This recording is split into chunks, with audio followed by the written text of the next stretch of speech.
Matthieu chapitre 8. Matthieu chapitre 8, verset 5 jusqu'au verset 10. Je vais lire ainsi. Comme Jésus entrait dans Capernaum, un centenier l'aborda, le priant et disant, Seigneur, mon serviteur est courbé et couché à la maison, atteint de la paralysie et souffrant beaucoup. Jésus lui dit, j'irai et je guérirai. Le centenier répondit, Seigneur, je ne suis pas digne que tu entres sur mon toit, mais dis seulement un mot et mon serviteur sera guéri. Car moi qui suis soumis à des supérieurs, j'ai des soldats sous mes pieds, mes ordres. Et j'ai dit à l'un va, il va, et l'autre vient, et il vient. Et à mon serviteur, fais cela, et il le fait. Après l'avoir entendu, Jésus fit dans l'étonnement, et il dit à ceux qui le suivaient, je vous l'ai dit en vérité, même en Israël, je n'ai pas trouvé une aussi grande foi. Il y a quelque chose que j'ai trouvé intéressant dans ces textes que j'ai voulu partager avec vous.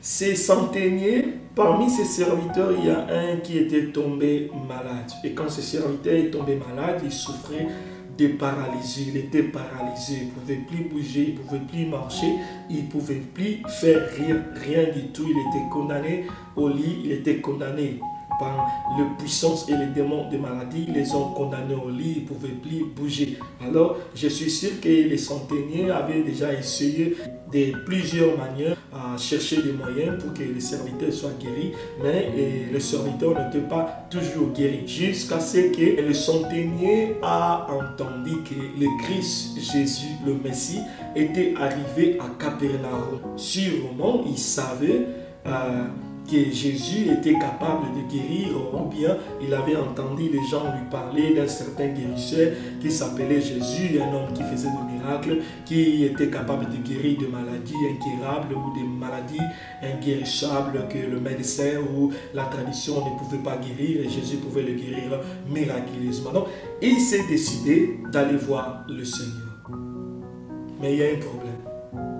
Quand il se décide pour aller voir le Seigneur, parce que la personne malade ne peut pas bouger, ne peut pas marcher, il ne peut pas lui amener comme ça parce qu'il ne marche pas, il ne bouge pas, il est condamné au lit.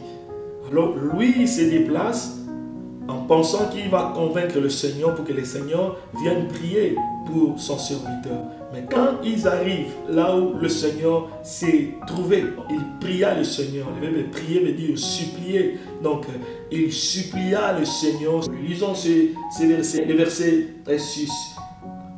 Le priant et disant, Seigneur, mon serviteur est couché à la maison, atteint de paralysie et souffrant beaucoup. C'est-à-dire, il explique le pourquoi qu'il est là. Pourquoi moi, les centeniers, je suis venu te voir. Yes. Je suis venu te voir parce que j'ai un serviteur à la maison qui est atteint de paralysie, qui est gravement malade. Au verset 7, on dit, Jésus lui dit, j'irai et je le guérirai. J'irai et je le guérirai. Donc je vais venir. Et quand je vais venir, je vais le guérir. Mais il y a une chose. Quand Jésus dit cette phrase, les centeniers pouvaient être soulagés, comprenant que yes, quand même Jésus a fait promesse qu'il va venir et il va prier pour lui. Il a fait promesse, il me rassure que quand il va venir, le serviteur sera guéri. Mais quand Jésus a dit cette phrase, les centeniers étant revenus à lui-même, il a compris qu'il y a un problème à l'intérieur de lui. Et ce problème se retrouve au verset 8. Les centeniers répondit, Seigneur, je ne suis pas digne que tu entres sous mon toit, mais dis seulement un mot et mon serviteur sera guéri. Les centeniers qui étaient venus chercher la guérison auprès du Seigneur, le Seigneur lui donne assurance, lui donne ce mot, parce que quand le Seigneur te donne cette assurance-là, c'est vrai, il n'est pas un homme pour mentir, ni fils de l'homme pour se repentir. Il a rassuré qu'il va venir prier pour ton serviteur, c'est-à-dire que tu n'as qu'à rentrer à la maison et puis le Seigneur va venir prier pour lui et il sera guéri. Mais les centeniers étant rentrés à lui-même dans sa conscience, quelque chose lui reprochait de sa conscience quand il a rebobiné les films de sa vie, il a compris que non, il n'est pas digne que le Seigneur, le roi des rois, Jésus-Christ, le prophète de Dieu, le serviteur que Dieu puisse se déplacer pour aller jusque dans sa maison, pour prier pour lui, parce que lui, il était un pécheur, c'est quelqu'un qui ne craignait pas Dieu. D'ailleurs, les officiers romains ne craignaient pas Dieu, ils étaient des pécheurs. Alors, il a compris que non, le Seigneur ne peut pas venir parce que je n'ai même pas une bonne vie. D'ailleurs, si le Seigneur m'aime, je mets aussi la réputation du Seigneur en jeu, parce que les gens du quartier vont dire, mais comment ce prophète peut aller dans cette maison de ces pécheurs? Comment il peut entrer dans la maison du pécheur comme ça et prier avec lui? Il a dit, non, non, non, Seigneur, tu ne peux pas te déplacer pour venir chez moi parce que je n'ai pas une bonne vie, je n'ai pas une bonne réputation. Et ma conscience me reproche. Non, tu ne peux pas te déplacer, Seigneur. Tu n'as pas aussi besoin de te déplacer pour que mon serviteur soit guéri. Tu n'as pas besoin aussi de se déplacer pour que mon serviteur soit guéri. Jésus dit, wow, ah bon? Pour que ton serviteur soit guéri, je n'ai pas besoin de se déplacer pour que ton serviteur soit guéri. Alors, qu'est-ce que cet homme a besoin pour que son serviteur soit guéri? Ce que cet homme avait besoin pour que son serviteur soit guéri, c'était la foi. Le problème n'était pas de se déplacer jusqu'à la maison du serviteur, de poser le main pour que le Seigneur prie pour qu'il soit guéri. Non. Le problème était la foi. C'est la foi qui guérit. Quand il fait sortir cette phrase, le Seigneur était surpris parce que c'est que le centenier avait dit, c'est comme si le Saint-Esprit lui avait inspiré, parce que ça, ce sont des choses cachées qui ne doivent pas être révélées à un homme comme centenier. Voilà pourquoi le Seigneur est surpris en disant, waouh, même en Israël, on n'a pas vu un homme avec une telle foi, parce que le principe de la guérison, c'est la foi. Pour être guéri, c'est la foi. On est guéri à cause de sa foi. On n'est pas guéri parce qu'on mène une vie de sainteté. Le centenier a compris qu'il y avait un obstacle dans sa vie qui lui culpabilisait, mais cela ne lui a pas empêché d'avoir la foi de guérison. Parce que la sanctification ne te guérit pas. Il y en a qui meurent et qu'on les enterre, mais ce sont des hommes saints. La sanctification ne te guérira pas. Ce qui te guérit, qui te donne l'accès au miracle, c'est la foi. Ce n'est pas ta vie de sainteté, ce n'est pas ta vie de pureté qui te donnera l'accès au miracle, l'accès aux guérisons. Non, l'accès au miracle, la porte pour atteindre le miracle et les guérisons, c'est la foi. Jésus a dit, si vous avez la foi comme ce grain de sénévé, vous allez dire à ce montagne, ôte-toi de là, jette-toi dans la mer, ils vous obéiront. Il avait la foi.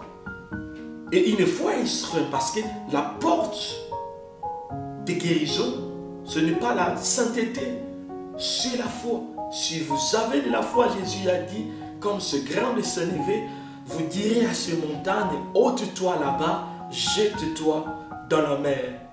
Bien que tu craignes Dieu, bien que tu marches avec Dieu, mais ton problème là est toujours là, cette maladie là est toujours là. Tu es toujours cloué au lit, tu n'arrives pas à te lever. Parce que Dieu ne te guérira pas à cause de ta vie de sainteté. Dieu veut voir la foi en toi avant de te guérir. Si tu n'as pas la foi, tu ne retrouveras pas la guérison, tu ne retrouveras pas la santé. Dieu agit que dans le cœur de ceux qui ont la foi.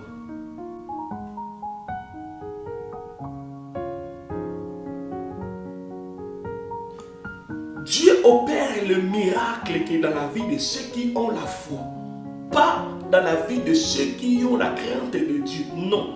La crainte de Dieu, c'est bon. Ça te ouvre la porte du ciel. Ça te garantit le ciel. Tu iras au ciel. Parce que tu y as marché dans la crainte de Dieu sur la terre. Tu as honoré le Seigneur. Et voilà pourquoi le Seigneur aussi au retour va t'honorer en te donnant une place dans le ciel. Mais ici sur la terre, si tu veux vivre le miracle, si tu veux voir la puissance de guérison, de miracle, que ta vie puisse changer, tu dois avoir la foi. Tu sens la foi, il est impossible de lui être agréable. Le centenier n'avait pas une bonne vie. Il reconnaît ça. Quand il dit, Seigneur, tu n'es pas digne que tu viennes chez moi, Je ne suis pas digne pour te recevoir dans ma maison. Dis seulement et mon serviteur sera guéri. Il a compris, il avait de faiblesse. Il avait une vue peut-être impure. Il avait peut-être 2 ou 3 femmes. Il escroquait les gens. Il jugeait peut-être des gens pas dignement. Il était culpabilisé. Mais le Seigneur a guéri son serviteur. Pas parce qu'il avait un bon cœur, une bonne vie, mais parce qu'il avait la foi. Ce que tu en as besoin, ce que tu as besoin dans ce problème, dans cette situation, c'est la foi. Si tu as la foi, tu verras Dieu changer cette situation. Si tu as la foi, tu verras Dieu agir. Il n'y a pas seulement, il a manifesté la foi, mais cet homme a manifesté une intelligence extrême. Yes. Il a dit, Seigneur, quand il a compris que l'obstacle était de se déplacer, le Seigneur, parce qu'il n'avait pas une bonne vie, mais il a dit, si le Seigneur ne peut pas se déplacer, mais si il dit des mots, ça va s'accomplir. Yes, parce que moi-même, je suis un supérieur, une autorité. Si je parle, les inférieurs obéissent à ma voix et cet homme reconnaît la loi de l'autorité, la loi de la parole. Parce qu'il y a une différence entre avoir l'onction et avoir l'autorité. Il y en a qui ont l'onction, mais qui n'ont pas l'autorité. Les démons les résultent. Les démons, pour qu'ils fuient, les démons fuient devant une autorité. Parce qu'il faut que les démons sentent que celui qui parle là a une autorité supérieure que moi pour qu'il obéisse et qu'il quitte. Et je prie que Dieu te lève dans le rang des autorités dans ta famille et que tu deviennes une voix officielle. Et quand tu parles, les démons obéissent. Le centenier connaissait que Jésus-Christ était une voix officielle, une voix légale. Quand il parlait, il savait qu'il n'y a pas de principauté ou un démon ou une puissance qui pouvait contester les paroles de Jésus. Les centeniers le savaient parce qu'ils savaient que Jésus-Christ est le roi des rois, le Seigneur des seigneurs. Ils savaient que les démons ne résisteront pas quand Christ Jésus va parler parce qu'ils connaissent la loi de la parole qui sort de la bouche de l'autorité. Et l'autorité, c'est une autorité. Quand il parle, même les mouches obéissent à la voix de l'autorité. Le monde est paralysé. Pourquoi? Nous sommes tous confinés. Pourquoi? Parce que les autorités ont parlé. Les autorités ont parlé. Personne ne peut contester les paroles des autorités. Si tu oses de contester, mais tu te crées des problèmes. Parce que l'autorité a parlé. Nous sommes là confinés. Je suis là confiné. Parce que l'autorité britannique a parlé. L'autorité, c'est l'autorité. Et cet homme, connaissant la loi de l'autorité, de la parole, parce que l'autorité, ce n'est pas la personne. L'autorité, c'est la parole. L'autorité, c'est la parole. Parce qu'autorité, il faut que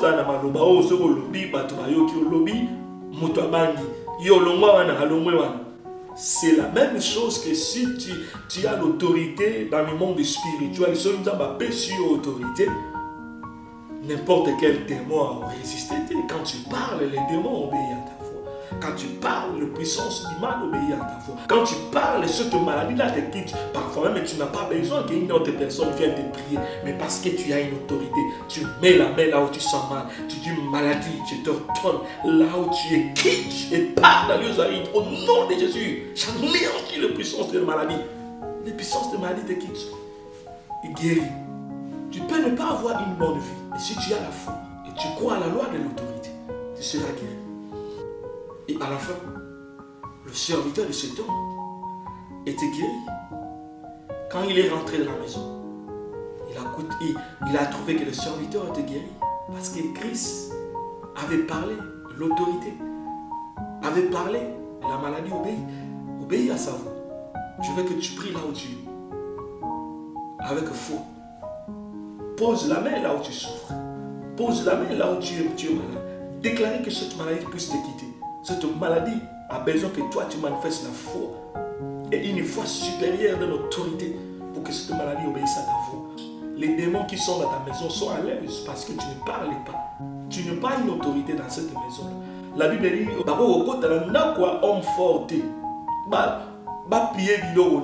Sont d'abord liés l'homme fort. Toi tu es là mais tu es lié. Tu es lié, les démons, les sorciers font n'importe quoi dans ta maison parce que la maison n'a plus l'autorité, la maison a perdu l'autorité. Lève-toi dans cette maison comme une autorité. Commence à parler. Les démons vont obéir, les démons vont quitter. Et ta famille sera libre.